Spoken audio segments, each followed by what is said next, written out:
Florida State, Georgia Tech. Here's the line right now. Minus 11.5 Florida State. Money line for Georgia Tech is plus 360. And Bet Online right this second, the over-under is a flat 55.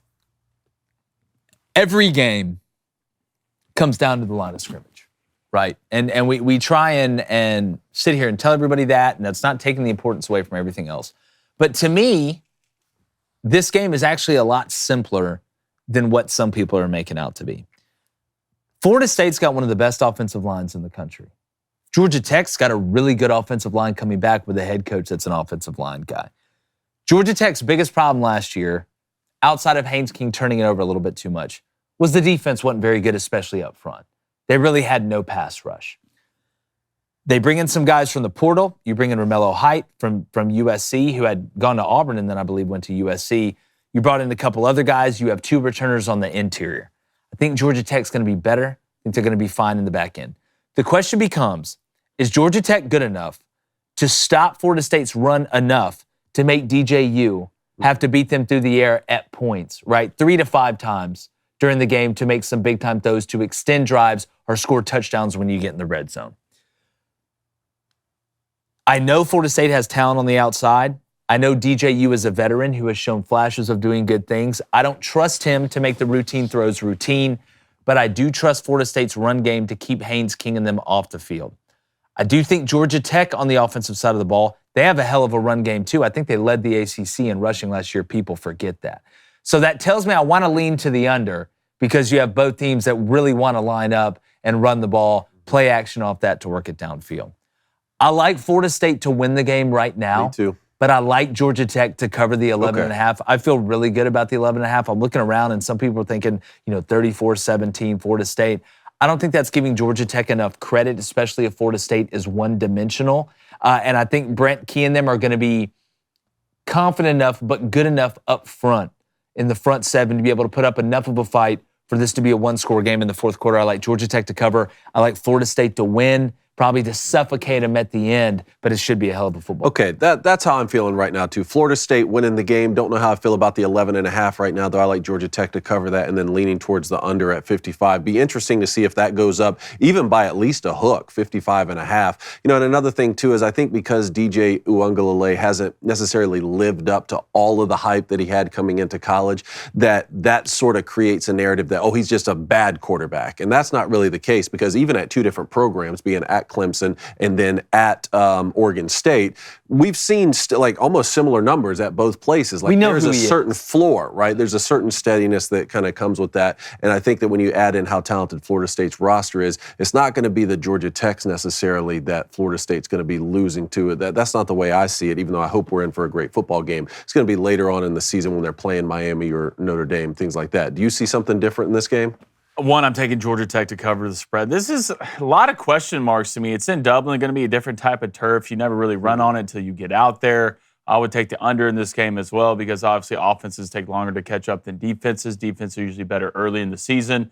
And I believe in Haynes King almost to the point where I believe in him more than DJU. I think if Haynes King doesn't turn the ball over and they can get Florida State off schedule a little bit, maybe some second and longs, 3rd and 5+, you wouldn't be crazy to put money on Georgia Tech to win this football game. No, I do. What I'm going to find fascinating is the play calling on early downs from Florida State because Mike Norvell is smart enough to understand that DJU is not Jordan Travis. There's some similarities there, but they're two totally different players. And I think this offensive system, is going to be a much more downhill. Not that Norvell didn't want to run the ball before, but with Jordan Travis, you could do some things, I think, outside of the pocket from a mobility standpoint while you're throwing that DJU's not great at. When I look at what they're going to call on 1st and 2nd down early in this game, if I'm Georgia Tech on defense, am I saying, you know what? I know who DJU is. Y'all know who DJU is. Y'all have got one of the top 10 offensive lines in college football. They've got over 2,000 snaps, right? There's no alignment they're going to see that's going to confuse them or whatever. Do we load the box and say, let's see if we can get them in the 3rd and 8, and then we'll run our 2-man and see if Mike Norvell wants to sit here and have enough balls to call a run play on 3rd and 6 or whatever it is.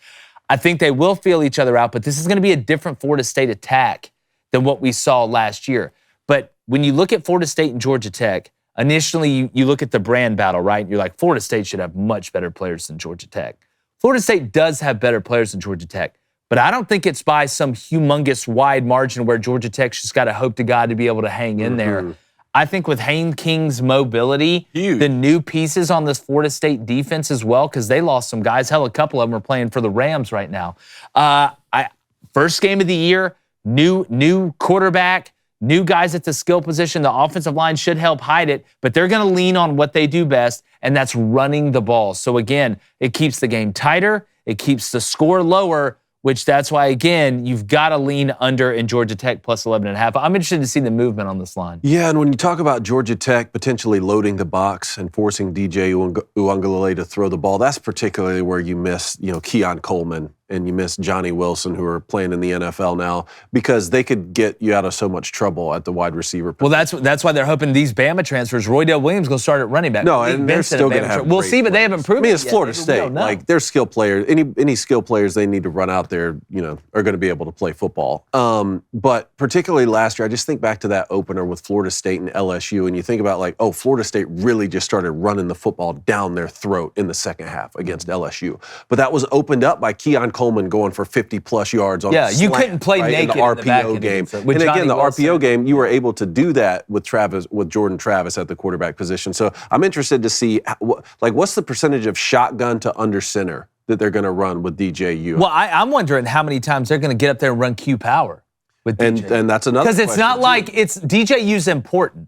But it's not like it's, oh, God, we can't have anybody hit DJU. He's not a great runner. Because he's not a great runner, but he's a heavy runner. He's a bigger guy. He's a threat to run. He can be good on 3rd and 1, 4th and 1, whatever. But to David's point, not only how much under center as opposed to shotgun, but is it going to be more gap scheme than we get zone, right? I feel like this team is going to be more downhill, north and south, not really your east and west. Hey, let's go outside zone. Let's kind of fluctuate it. I think they want to line up and play a game of, our offensive line is one of the best in the country. Your defensive line is unproven. Physics is physics. What's the safest play? What's the quickest way to the end zone? It's a straight line. It's north and south. I think it's going to be heavy gap. That comes a lot easier when you get into when the red zone. I mean, field goals to touchdowns going to decide the difference in this game. If you're Georgia Tech, you can't kick a bunch of field goals in this game and expect to win. When you get in the red zone, you have to bring out all the stops.